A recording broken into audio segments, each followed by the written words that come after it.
Hi, this is Rabbi Orlofsky. Welcome back to the Rabbi Orlofsky Show. And whether you're watching with our friends over at Turning Time, or wherever you watch or listen to your podcasts, as always, it's a delight to have you along. And don't forget to like, share, subscribe, and comment. Even if the comment is that I cackle like Kamala Harris and that I'm annoying and I interrupt and I'm infantile and all the other nasty comments that some people make. But hey, as they say, there is no bad publicity. Just spell the name right. It's not that I'm hurt. I know those people will never watch again. But Baruch Hashem, 287 comments on that episode. So the 8 or 9 nasty ones are fine. It just pushes us over. Okay, but that's not what we're talking about here. We're sponsored this week, sponsored by the Overthinker. Zechus for my mother and father. Now, this is parenthetical. Does the zechus get less for each person every time I add more people? Or is it like the fire analogy? Now, for those of you who don't know the fire analogy, it's that a candle can light, 100 candles, and it itself continues to burn, so it doesn't lose anything. And my siblings, and my grandparents, and my whole extended family, and my friends, and Rabbi Orlofsky. Does that mean I'm not a friend? And Rabbi Orlofsky's family. And Rabbi Orlofsky's friends. I would like to include you in that, Overthinker. And the whole Klal Yisroel. You mess with me, you mess with my whole family. Does it make a difference if I name someone specific versus referring to them in a group? How about if I name them directly with the whole Plony ben Plony versus just referring to my relation to them? Am I overthinking this? Zechus for a shidduch for Ruvain Elazar ben Esther Leah, and for Dvori, who did not respond fast enough to my text asking for her full name. But Hashem knows who I'm talking about. So how much does it really matter? And if I say my family, but technically the whole of Klal Yisroel is my family, is it redundant to add Klal Yisroel? Okay, I'm definitely overthinking this. I'll stop here. Okay, well, we're out of time for this week. This has been the Rabbi Orlofsky Show. Just kidding. Okay, let me start by saying the following. Overthinker. I always appreciate overthinkers than underthinkers. Underthinkers are people who do things without thinking about it too much. They tend to be impulsive, and it leads to all kinds of disasters. I'll give you an example. I spoke on Hanukkah and Yeshiva Medrash Shmuel, one of the few places that still brings me to speak. Ever since I lost most of my speaking gigs through my wit and personality, but maybe it's my Kamala cackle. But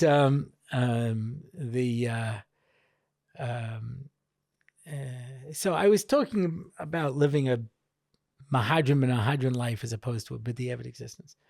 And someone said to me, how do you do that? At the end of the day, how do you do it? And the answer is the same answer to how do you live a meaningful life? Because it's really the same thing. Living a Mahadran and a Hadran life and not a B'diavad life means living a meaningful life. And I speak about this a lot. One of my main speeches that I have given over the years is called Why Be Jewish? And the theme is to live a meaningful life. That's what it's all about. And I say that the reason people live meaningless lives is not because they want to, it's because it's easier. Because at the end of our life, all of us wanted to have led a meaningful life. We just forget that in order to do that, you have to live a meaningful life. If you want to have a 50th wedding anniversary, you have to plan that probably 51 years in advance. You can't just wake up one day and say, hey, I'd love to make myself a 50th wedding anniversary, Well, I'll have to find a girl, So things take time. You have to be invested. So a person says to me, how do you live a Mahadran life? How do you live a meaningful life? And I said, the Chazal tell us, Ezu chacham arayes anoilad. A smart person sees the future. What does that mean? The reason people make poor decisions is because they make decisions for the here and now instead of looking long term. What they call in psychology, immediate gratification, as opposed to delayed gratification. Everybody knows when they did this study where they had little kids and they said, they put down a marshmallow. And the kid says, can I eat it? He says, you can eat it. But if you wait a minute, I'll give you 2 marshmallows. And some kids ate it right away. And some people waited a minute.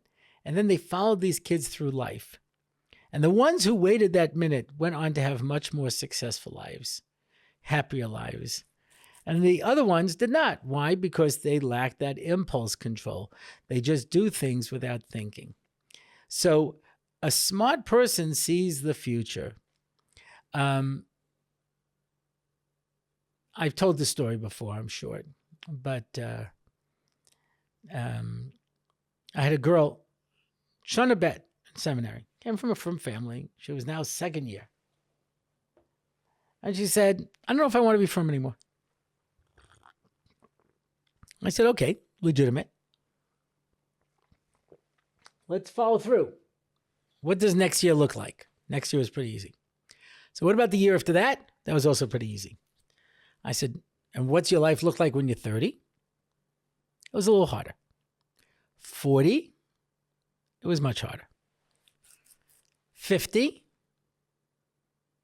She says, I don't like the way this is turning out. I said, let's keep going. 60?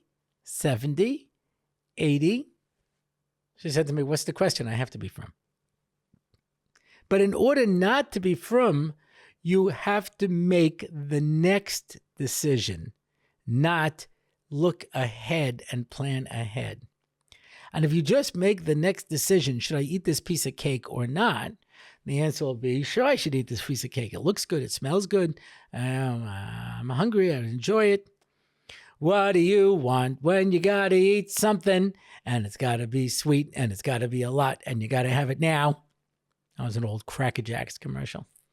But that's what people want in life. Something sweet, and it's got to have it now, immediately. I can't wait. So then, okay, when you develop your type 2 diabetes, you understand it's because you kept making that immediate decision without thinking ahead. You can see that there are certain people who want to lose weight for a wedding.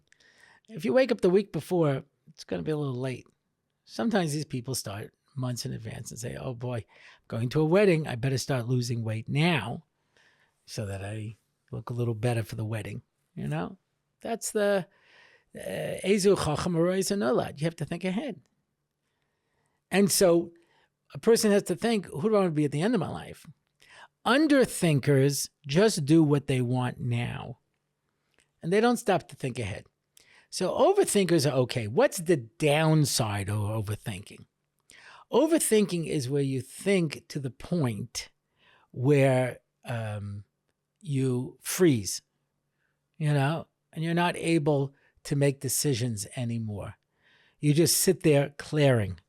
And like this, maybe like this, and you never make a decision. So you'll end up missing out on opportunities. And that's why the Mesil Shasharm, when he discusses, making decisions, he says there's Shas Maisa and Shelo b'Shas Maisa, which means right now I have to make a decision. I can think about it the rest of my life. I can regret it the rest of my life, but right now I have to make a decision. When the out of Slobodka was the Mashgiach in Kelm, so the Russian police came to arrest the Alto of Kelm, and they came in guns blazing and said, who's in charge here? I don't think guns were blazing, guns drawn. Who's in charge here?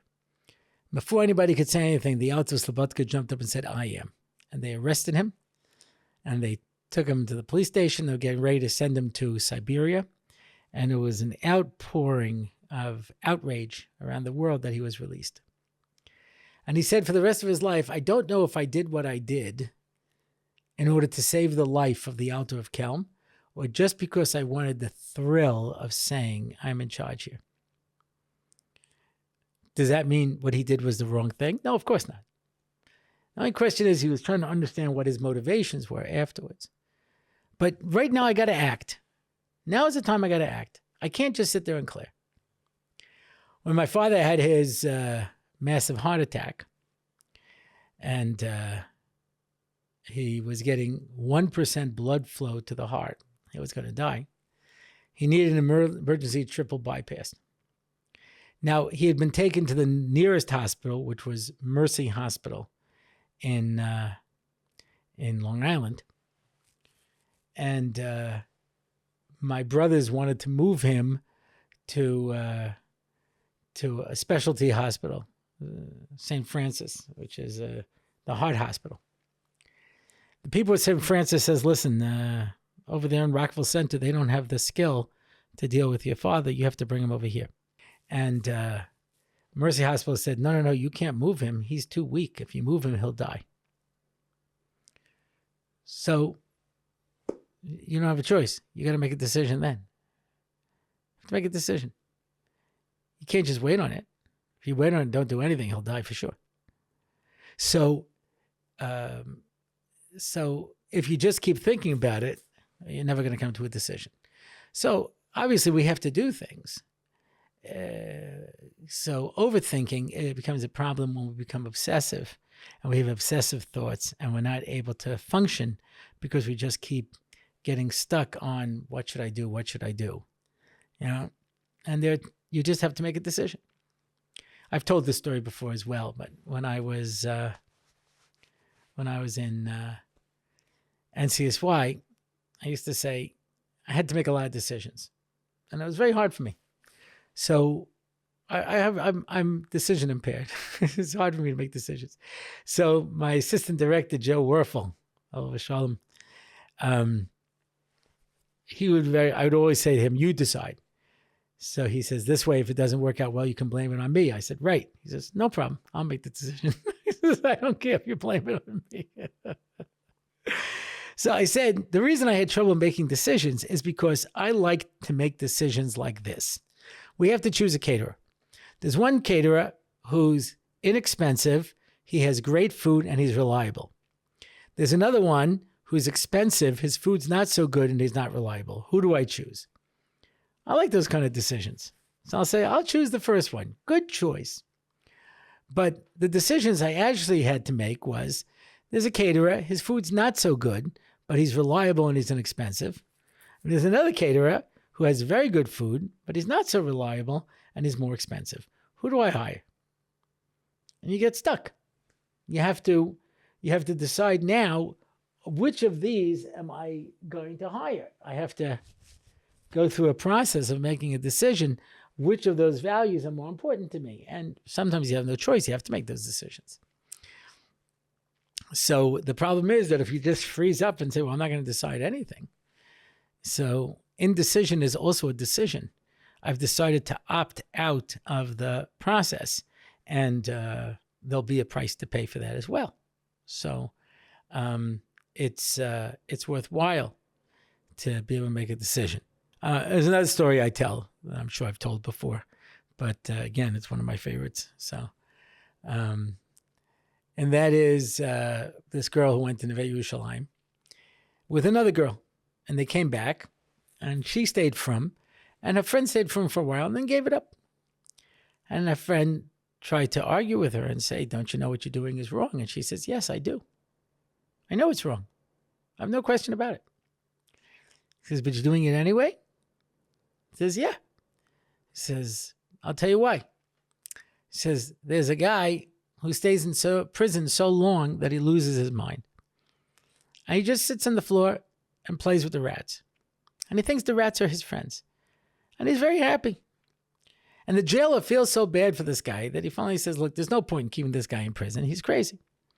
So clean out the latrines for a week and I'll let you go. And he says, why? The latrines are dirty and yucky. I don't want to do that. here I'm happy with my rats. Rats are my friends. Yeah. So she says, I know I'm running around with the rats. I'm going out clubbing and I'm doing all kinds of stuff. And I know that it's all wrong and meaningless, but I'm having a good time. I know I'm crazy, but I'm having a good time. So this girl says, what should I tell her? And I said, I only know one story like you're describing. And that was from a novel called The Tale of Two Cities by Charles Dickens, where Dr. Manet gets sent to the Bastille. We don't know why until the end of the book. And he stays there so long that he loses his mind. And he thinks he's a cobbler. And he just keeps working, making shoes, imaginary shoes on an imaginary workbench. And that's his whole life. And eventually his daughter Lucy rescues him and brings him over to England. And he slowly gets his mind back. How do you think he felt about all those years when he was crazy? He woke up from this nightmare. So I said, your friend thinks she's going to stay in this make-believe world forever, but it's not true. At some point, you wake up. I just saw this article. This woman said, I'm in my 60s, and I don't have any children or any grandchildren, and I regret that decision. Oh, well, wish you had thought about it sooner. It's a little late now. So you have to think. Thinking is very important. And that's why, as the Mesil Sharm says in Perek Beis, more than anything, the Satan wants to keep you from thinking. Because he knows that if you start thinking, then you'll change your life. And so he wants to keep you busy enough that you don't think. Yeah, it's sad. It's a sad thing. So, okay, I'm just addressing the point of overthinking. I haven't addressed your actual question yet. I'll give you my understanding of this, of how Zechusim work. You find this by Avram Avinu after the war with the four kings, where he won the war miraculously. And I mean, you throw dirt and it turns into arrows and spears and kills them and stuff. That's superhero stuff. You know what I mean? That's and these are the four armies that were so powerful that they destroyed Og's people. Og went running for his life. That's the kind of armies they are. And Avram and Eliezer managed to defeat them. So at the end it says, Kodesh Baruch Hu comes to him and says, don't be afraid, Avraham. You have a lot of rewards. So what was he afraid of? He was afraid that he used up his chusim in the war by all the miracles that took place. What does this teach us? This teaches us that chusim are finite. They're not infinite. You don't get a zechus, and that zechus has unlimited ability. And that's why every time you get a miracle, it takes away from some of your zechusim. I remember this story when I was in high school. One of my rebbeim was telling me about telling the class about the Goyrel Hagra. There's a special Tanakh which has columns of a certain length and no breaks in it. And the way the Goyrel Hagra goes, if I remember correctly, is you prepare yourself. You have to prepare yourself. You don't do it lightly. And then you flip a certain number of sections, and then you turn, I think, 7 sections, and then you turn 7 pages, and then you quote, I don't know if it's 7 columns, and you go down to the 7th pasuk, and that pasuk tells you what to do, right? In a tzaddik in our time, after the 35 people who went to save the Gush were killed and butchered beyond recognition. They didn't know how to identify the bodies. So they went to Rabbi Ari Levin, and he did the Gorah Hagor. And on each body, he did the Gorah Hagor until he came to a pasuk. And in the pasuk was either the one of the 35 people's first or last names. That was unique. And he identified the 35 bodies. The story I heard was that when Rav Aaron Kotler was going to leave Europe, he did the Gorah Hagor. Obviously, it was Pekuach Nefesh. And he flipped it. And he came to the pasuk, and in Parsha Shmos, and Hashem said to Aaron, "Go to Moshe." So he figured the most famous Moshe that he knew was Moshe Feinstein. And so even though the whole town escaped east, he went west towards America. And the Nazis had circled around and captured everybody except for him. He escaped. So the story of Gorah Hagor. The weeks later, somebody said, Rebbe, it really works. I was stuck on a test. I didn't know a question, so I did the Gorah Hagor, and I came to the right answer. And the Rebbe turned white. And he said, you don't do it unless it's life and death. You just used up a lot of your schuyos to be able to perform that. So you have a finite amount of schuyos. It lasts, right? As it says, and chesed la'alafim. Yeah, a chesed can last 2,000 generations. And there is tremendous power to it. But the Gemara discusses, when did Zechus Avos run out? And they give different times in the Gemara when Zechus Avos. Yeah, you know what that means? Aram Yitzchak and Yaakov. Zechus Avos ran out. It's amazing. So therefore, when we do schuyos, it has a certain limit amount. Therefore, we have to guard them carefully. And that's why the Chazal say, tzaddikim always ask for matanas chinam. They ask for midas hachen. They don't say, give me this because I deserve it.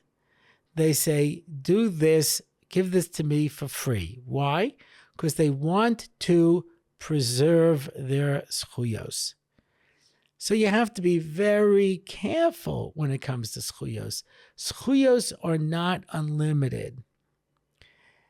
Therefore, I knew there was a Beis Medrash where on Shabbos people would get an aliyah, and they'd say at the end, matana. So some places put up a sign. Matana means 10 shekels. You can't just say matana and then come to me with a shekel. There are other places where they say a matana is 10 shekels, and every name you add is another shekel. Now, the truth of the matter is that why did they do that? So that people don't just go on and on. But I think it's another thing. Because if you keep giving a shekel for each name, then you're getting another mitzvah tzedakah, and that'll help to give you a zechus to be able to transfer over to the person when it comes to that. So there are stories. There are stories of people who were deathly ill.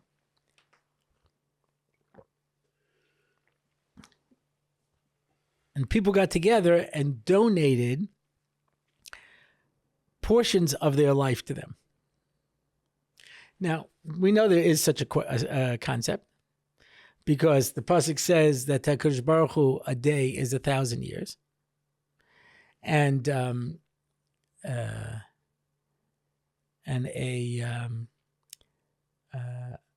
when it says by Adam Harishon, the day you eat from the tree, you will die. That means he was supposed to live 1,000 years. But he only lived to 930. Why say the Chazal? Because as he looked over all the people who were going to live in history, he saw Dovid HaMelech. And he saw that Dovid HaMelech was going to die at birth. So Adam said, I'm going to take 70 years of my life and give it to him. And sure enough, Dovid HaMelech lived till 70. And Adam lived till 930. So he literally transferred over time. And there are stories of this where people, their Rebbe was deathly ill, and the person says, I'll give a week, I'll give a month, I'll give a year of my life to this person. Apparently you have that power to transfer it over. You also have the ability to use your schuyos for other people. It's but the schuyos that you have are not infinite. And you can use some of your schuyos up in a positive way. Think of it as you will, lahavdil, frequent flyer points. So you have a lot of frequent flyer points, and you can transfer them over to a family member and buy them a ticket. But that, of course, deducts from your account. You cannot have your cake and eat it too. Right? You can't keep your points and spend them also on a bonus flight. These things get used up. And so a person has to sit down and say to themselves, okay, I have a certain amount of schuyos, and if I get a miracle, it's going to take away from my schuyos. If I'm going to use my schuyos for somebody else, it'll take it away. Therefore, to answer your question, overthinker, if I add in lots of different people, does it make a difference? Sure, it makes a difference. And just like you're going to give a shekel for each one of those things, you have to take into account. On the subject of schuyos, I have gotten a lot of schuyos over the years from the fact that people were mevayish mi barabim. Because when someone insults you in public, all of their mitzvahs transfer over to you. And all your various transfer over to them. I've come to rely on this as a regular method to be able to get into Olam Haba. And that's why I'm always happier when it's a really hush of a person who insults me, because I know that I just got a windfall. When it's a lowly person who insults me, no, you know. But if it's somebody chashiv, wow, there's gold in them dar hills, you know. So you got to be very careful when you do certain things. And, you say you lose your Olam Haba. It's not just you lose your Olam Haba. It transfers over someplace else. There's credit, and the points, the account can be transferred over. So when it comes to your schuyos, you have to be very careful. So I'll give you an example. Gemara. Rabbi Chanina ben Daisa was unbelievably poor. In fact, when it came time to light the Shabbos candles, they didn't have any oil. And he wanted to do the mitzvah, he didn't have any oil. So he says, light the vinegar. And his daughter said, vinegar doesn't burn. He says, the same Hashem who said oil burns will say vinegar will burn. So he was a really great guy, but that's how poor he was. And his wife finally said, I cannot handle this abject poverty anymore. I can't take it anymore.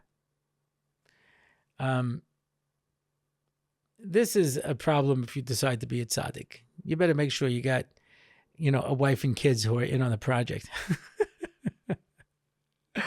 Because if everyone's going to be unhappy and frustrated because you decide to be this big tzaddik, then it's going to end poorly for everybody. I know people, a girl comes back from seminary and she's sure she wants to marry a guy in learning.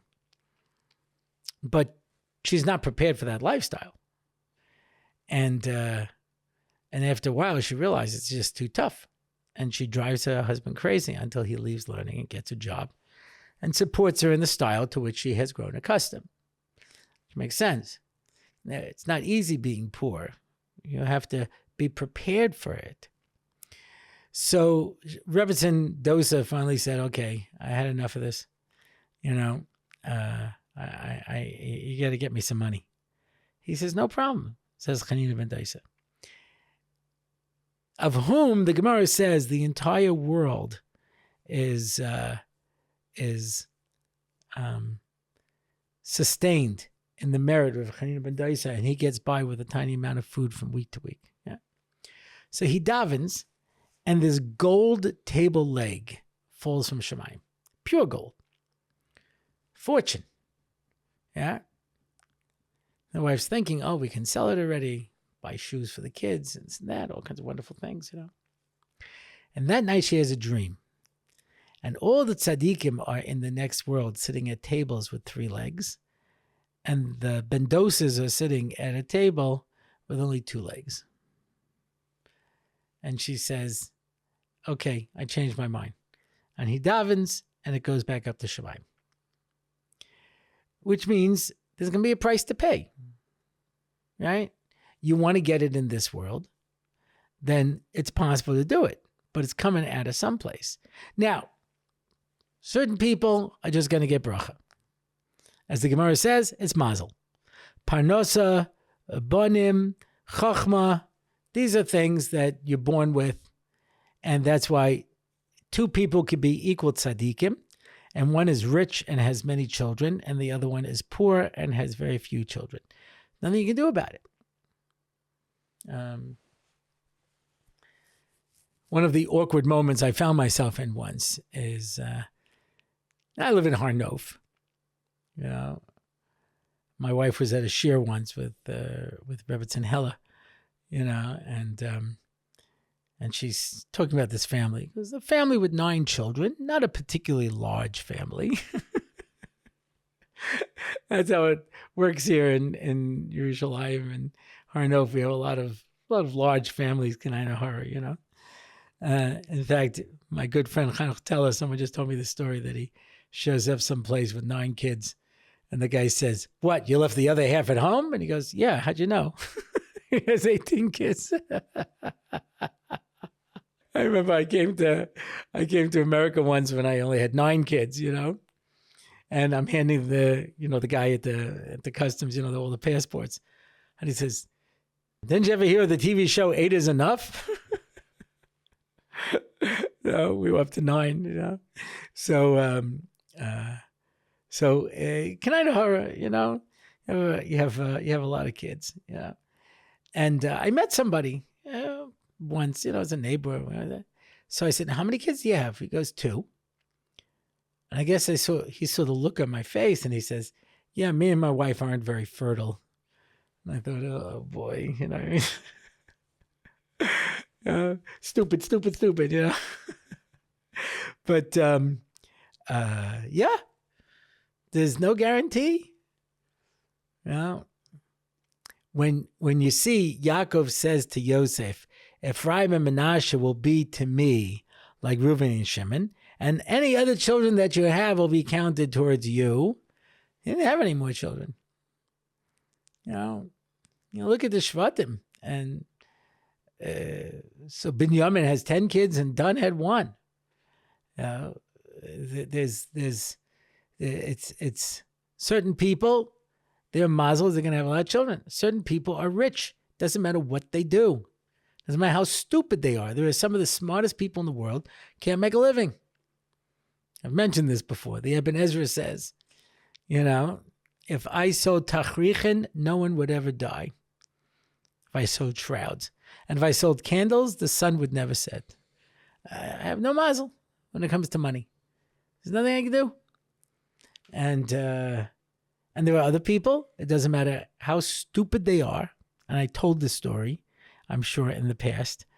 It was during the Revolutionary War time. I don't remember his name and the fellow's name, but he married a rich widow. And even though the guy was a nincompoop, he came into money. People were jealous of him. So they wanted him to lose his money. He says, "Look, you have all this money. Why don't you invest it?" He says, "I don't know anything about investments." He says, "You know what's great? Coal. Good Pennsylvania coal. He says, I suggest you take all your money, buy coal, put it in ships, and send it to Newcastle. Now, Newcastle was the coal production center of Europe. In fact, when they want to talk about something worthless, they say it's like sending coals to Newcastle or sending snow to the North Pole, that kind of a thing, sending coals to Newcastle. But this guy doesn't know any better. So with all of his money, he charters ships and he fills it up with good Pennsylvania coal and he sends it to Newcastle, and they arrive in the middle of a coal strike and there's no coal. Lots of customers and no coal. And suddenly these boats show up with coal. It was a godsend, and he sells it at a tremendous profit. And he makes even more money, makes a fortune. And he's like, thanks, guys. And they're furious. So they said, well, you got this money, invest it. He says, well, what? He says, well, in the West Indies, you know what they really need? Bed warmers. That's this sort of like a device where you put the hot coals in it, and it's like it's got little holes in it, and you put it in the bed and keeps the bed warm, Ridiculous, In the Caribbean, it's hot, He says, and you know what else? Bibles. He takes all his money, takes half of it, buys bed warmers, takes the other half of it, buys Bibles, gets as many ships as he can, sends it down to the Caribbean, and they're laughing their heads off. And in the Caribbean, they'd never seen the bed warmer before, and they look at it, and what's the main thing they make in the Caribbean? Rum. Why? Because they grow the sugar cane. And they use the sugar cane and use it to make rum. And they look at this. They'd never seen it before. And they decided this was a device for straining the sugar cane in order to make the rum. They bought them up at a big profit. And just then a bunch of missionaries arrived, but their Bibles had not come. And they said, what a godsend, boatloads of Bibles. And they bought them all to convert the locals. And he made another fortune. So the point is, it doesn't make a difference. If your mazel is to make money, you're going to make money. So, but if your mazel is not, and you want to change that, you're going to use up zechuyos. It's coming off of your account. And that's why you have to ask very carefully, do I want this or not? Like Mrs. Ben-Doisa had to decide about the table leg that fell from the sky. Do you want it or not? You're going to pay a price. Nothing comes for nothing. So overthinker, when you say, can I just keep adding names? Sure you can.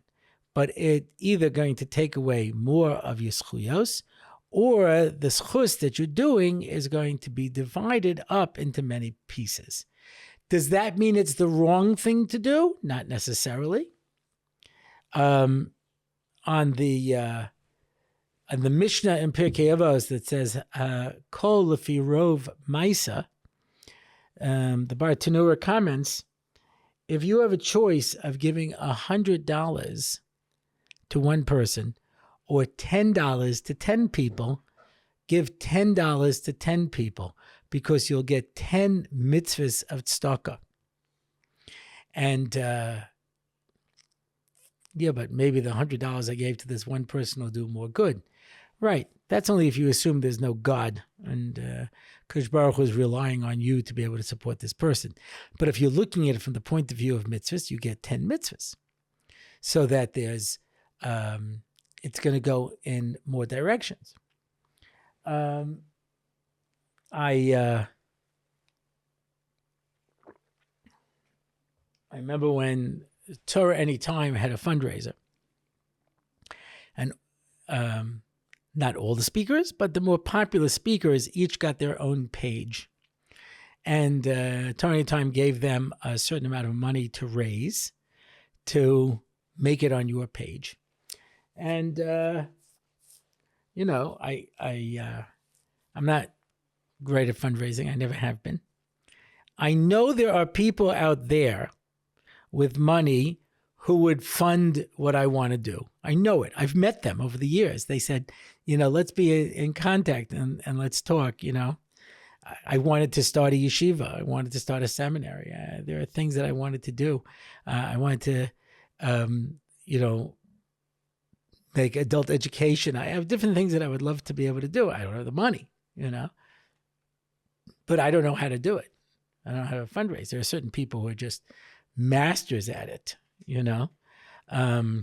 I've told this story, I'm sure, in the past. I have to keep giving this caveat because I know all my crazies out there will say, you said this already. I know, I'm covering myself. This kid swallowed a coin, and the mother was frantic, and she ran to the Chazon Ish and said, you don't have to worry about it. He'll pass it through his system. It'll come out in the diaper. And he says, no, but I'm really frightened. He says, there's nothing to be frightened about. It's fine. And so she says, no, there must be something you can do. So he says, go to the Panovich Rav, the Chazon Ish said. So she says, why? He has a cure? He says, no, but he knows how to get money out of anybody. Other people just were terrible at it. I was never good at fundraising. I don't know how. I was brought up poorly. My parents taught me never to ask anybody for anything. So I don't know how to go and ask people for money. I had people when I was running NCSY who said, stop by, I'll give you a check. I couldn't do it. If someone came and put the check in my hand, I would take it. But, I just didn't know how, So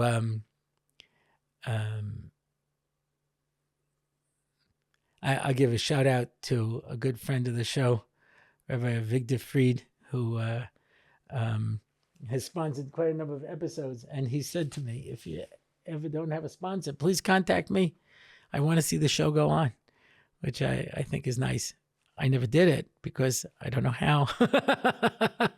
But we love you, Victor, and your whole family. You should have only bracha and nachas. But there are certain people who are masters of it.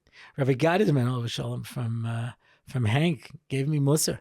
He said, you're denying people the zechus of giving tzedakah to be able to do good things in the world. He says, when I fundraise, I go for whatever the cause is. It might be for a yeshiva. It might be for an orphanage. It might be for an almana who's trying to marry off a kid.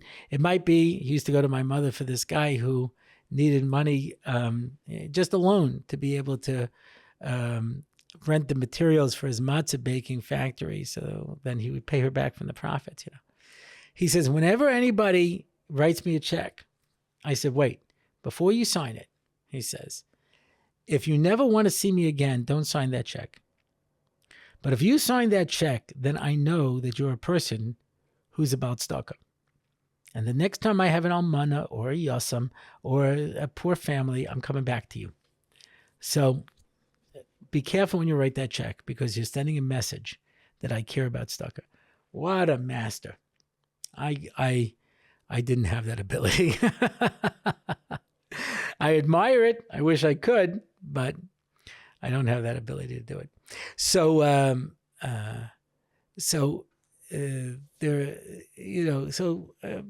when you give certain things, you can divide it up among a lot of different people, but you have to understand, it's going to be split a lot of different ways. That doesn't mean it's wrong.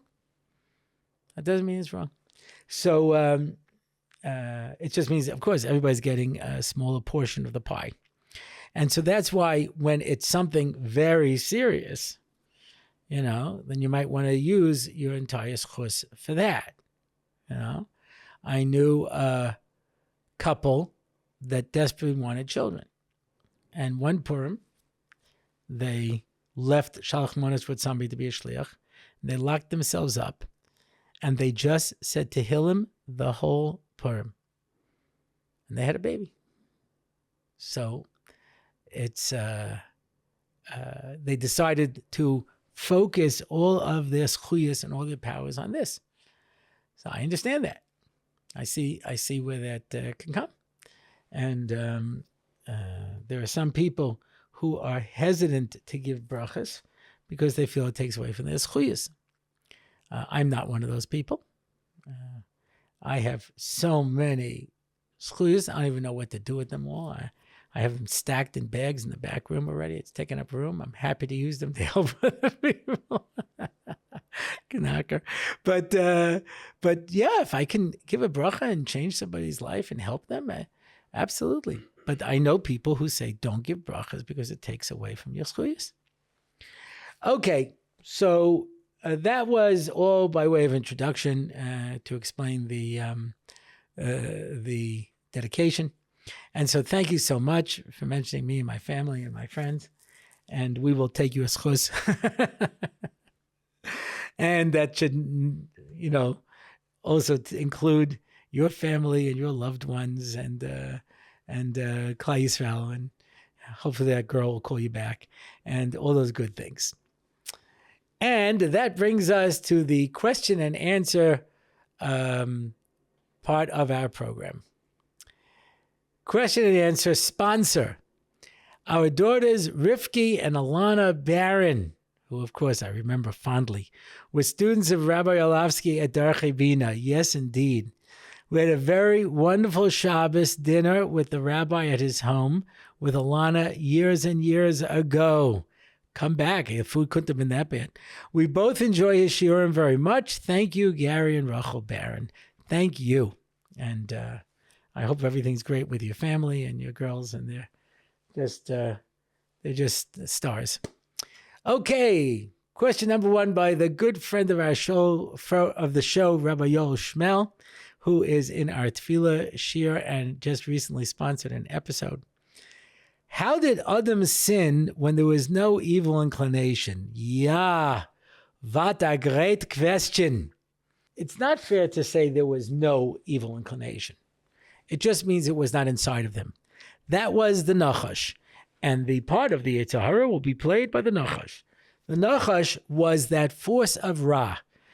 What happened after the Chet is that the force of Ra became integrated into a human's personage and becomes part of who you are. Until that time, it was an external force. Now it's an internal force. It's much worse now. Because when you hear a thought inside of your head, you don't know who's talking. And evil, of course, does not play by the rules. So when the evil incarnation speaks, he speaks in your voice. And he says, you don't want to get out of bed. Yeah, why should you give this bum stucker?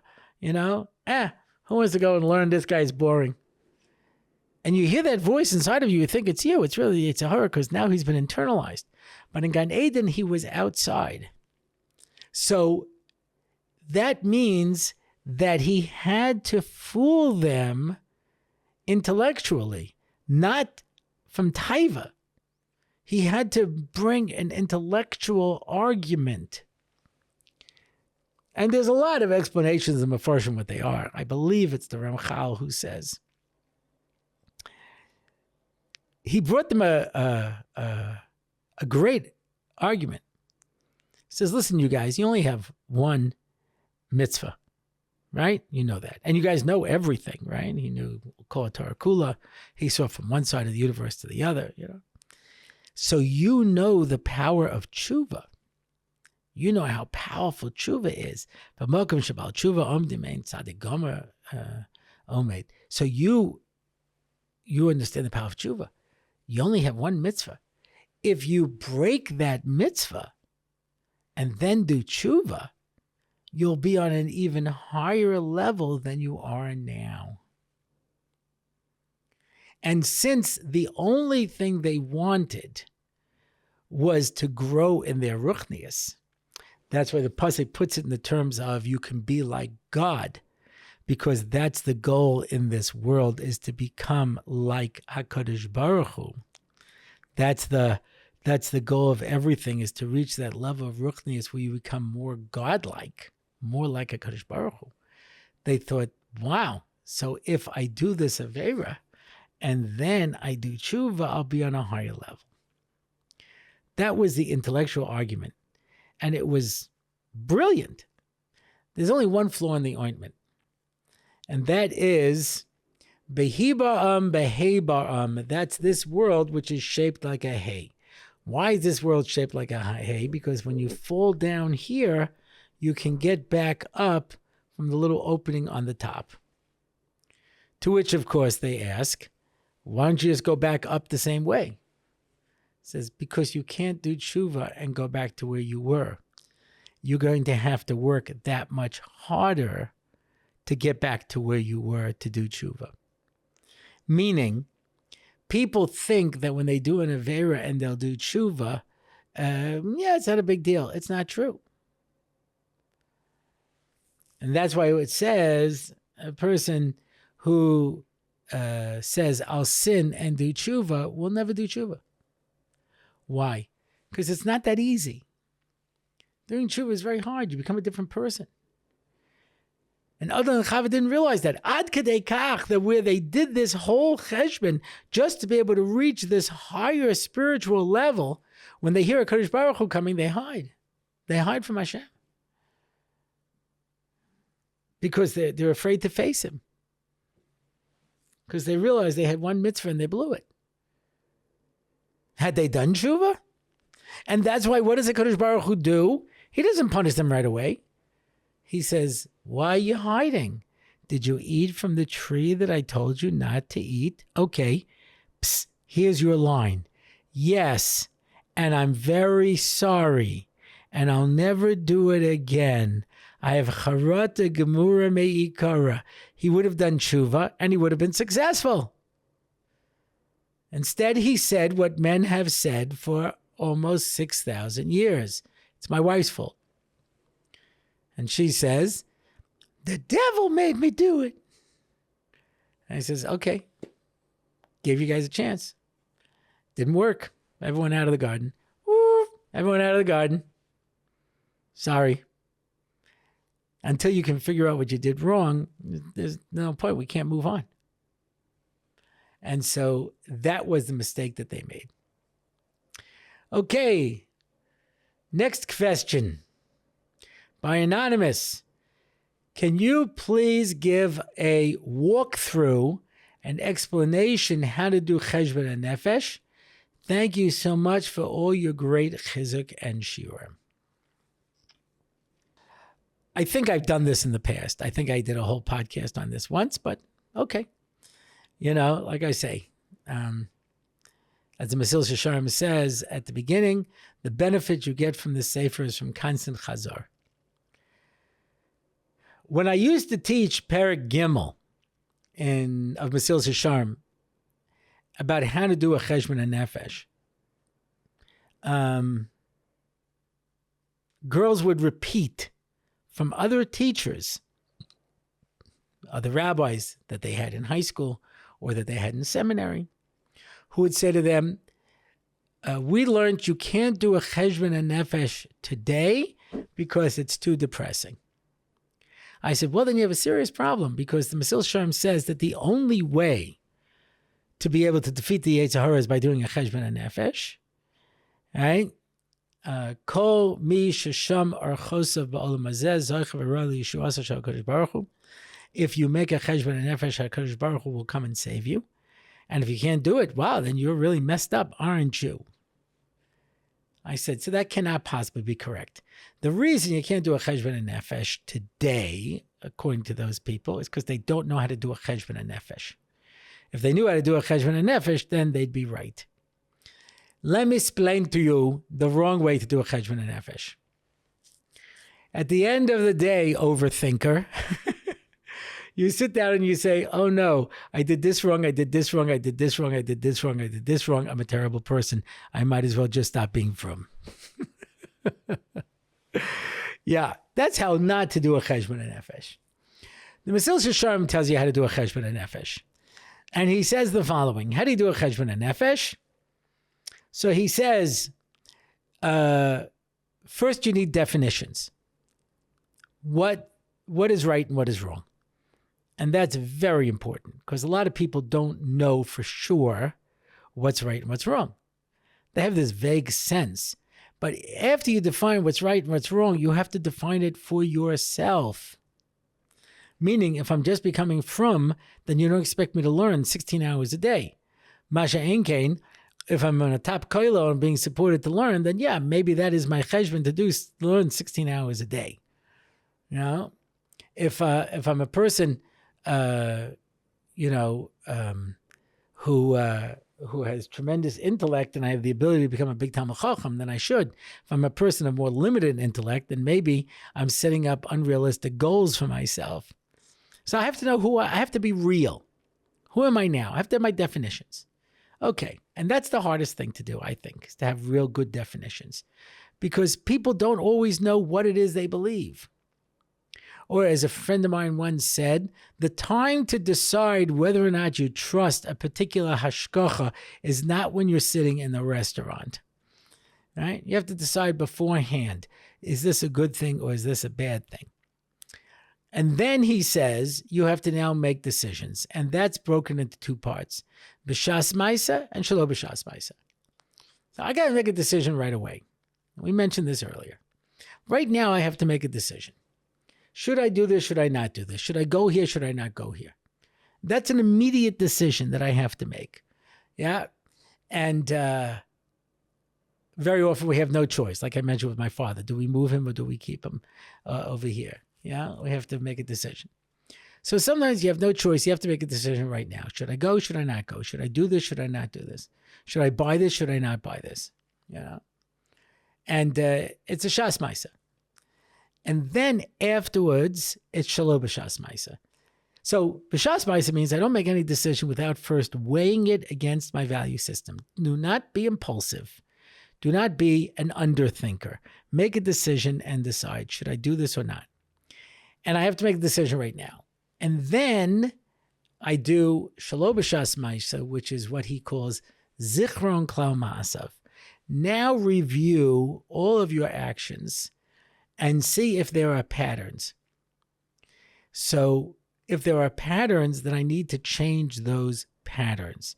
So even though at the moment this particular decision seemed like a good decision, in the general context, when I look at all of my actions, it was a bad decision. So I'll give you an easy example. An easy example is, it's before Pesach. You have a day off from work and you have to clean for Pesach. A good friend calls you up and wants to have a conversation. Somebody drops by and wants to visit. And things keep coming along. None of them in and of themselves is a bad decision.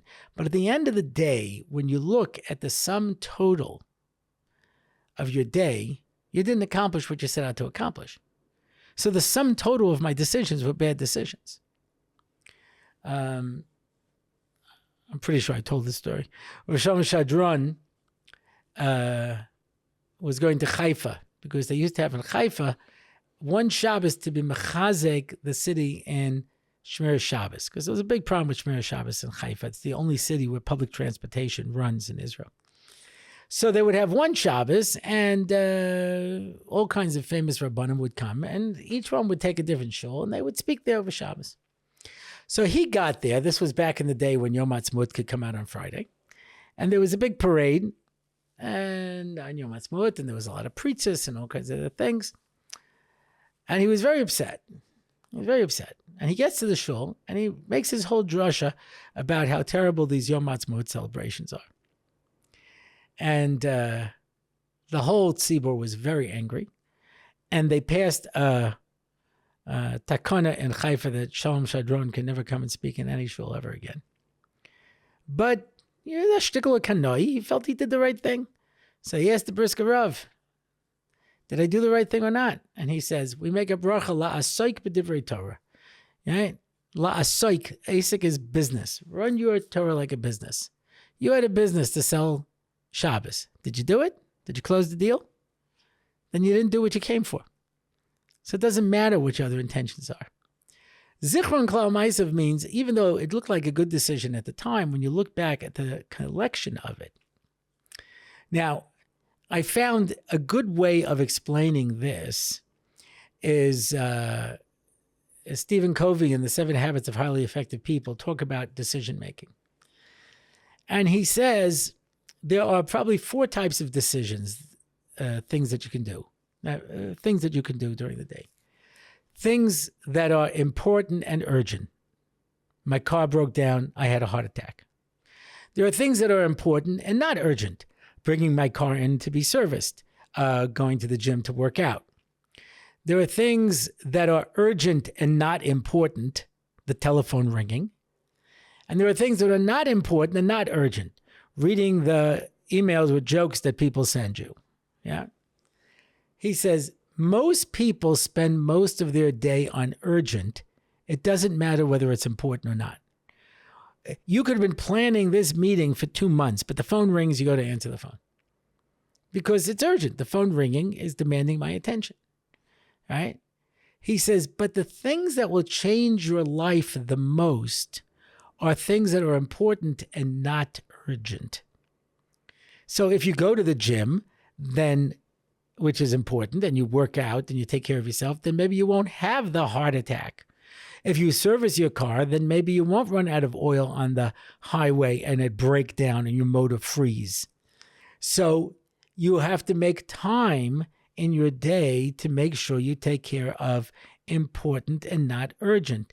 And the way he says to do that is zichron klal ma'asav. He says, don't plan out your day. That was, he mentions in the 1980s, there was something called daytimers, where you would just plan out your day. He says, that's too rigid. Plan out your week and find the most important things and write them in, and then everything else fill in around those. But those things are immutable. And that's the concept of koveya itim l'Torah. Your time that you're going to learn, that has to be set. And don't say, kisha efna eshna, when I have spare time I'll learn, because maybe you'll never have any spare time. So koveya itim l'Torah, write it in. Lock in those times when I'm going to do this, whatever it is. So people don't have time for their wife. They don't have time for their kids. They don't have time for their learning. They don't have time for the most important things in their life because they're so busy dealing with urgent and not important, or urgent and important because they didn't take care of the important things in their life, because you were so busy putting out this fire, putting out that fire, doing this and that. And then one day your wife leaves you because you haven't spoken to her in 6 years, and one day your kid goes off the derech because you haven't seen him, It would have been better if you invested time along the way.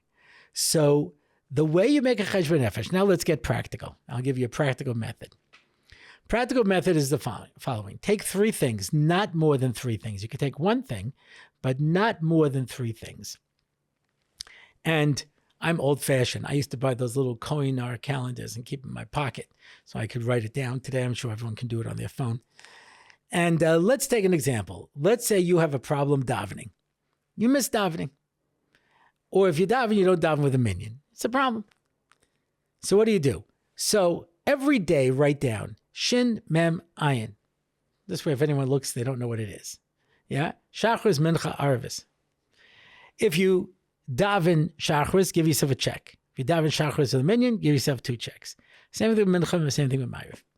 The first month, just write it down. Don't try to do anything. And then at the end, count up how many checks you have. Now, this is why people fail at a Cheshbon Hanefesh. They count up the checks and they find, I davened 7 times this month, 23 times I didn't. So they focus on the 23. Don't focus on the 23. Focus on the 7. And that's why I always say, if you're starting a diet, first weigh yourself. Because you'll always lose weight the first week. Give yourself a base point to be able to start from. So always start from there. Yeah, where am I starting from?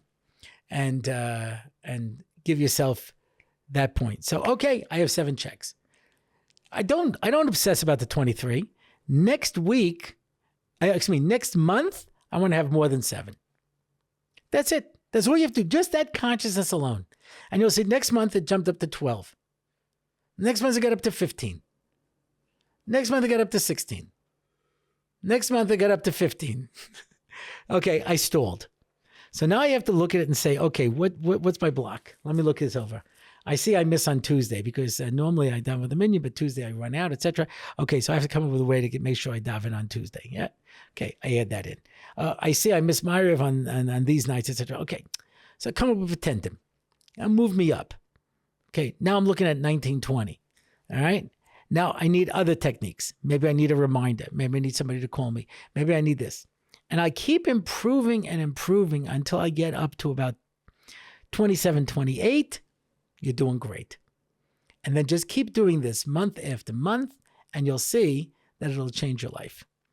That's a Cheshbon Hanefesh. That's number 1. The second level to Cheshbon Hanefesh is not to overthink it, overthinker, but rather at the end of the day to do what Mayor Koch used to do, Ed Koch, when he was mayor of New York. He would just ride the subway and he would go up to people and say, how am I doing? Just a quick evaluation. At the end of the day, don't go over everything you did today, because you're doing that with your checks, and there shouldn't be more than 1 to 3 things you're working on with the checks. Just say to yourself, how am I doing? How was today? Was it a good day? Was it a bad day? Overall, general evaluation. It's a good day? Good. It was a bad day? Tomorrow should be better. That's it. Just have a consciousness. And the more you have a consciousness, the more you'll start to take control of your life. Okay, we're at overtime. I'm sorry. But that's it for this episode. If you want to find out more about the show, you can go to my website, RabbiOrlofsky.com, where you can ask a question. We're getting back to all of our questions. People have been complaining. We had a backlog of questions. We've finally figured out how to download them all. Yeah. You can ask a question. You can leave a comment. You can sponsor a episode. You can sponsor a question and answer. You can sponsor a Parsha in 5. You can join one of my online shiurim. You can read articles, listen to old shiurim, etc. And that's it for this week. Until next time, I am David Orlofsky, and this has been the Rabbi Orlofsky Show. It's the Rabbi Orlofsky Show. Torah and Simcha, ready to go. It's the Rabbi Orlofsky Show. Knowledge and wisdom will help you grow. Lots of fun in every episode, and we don't have to rhyme. No, we don't. It's the Rabbi Orlofsky Show on RabbiOrlofsky.com. Torah anytime, YouTube and more. It's the Rabbi Orlofsky Show. Torah and Simcha, ready to go. It's the Rabbi Orlofsky Show.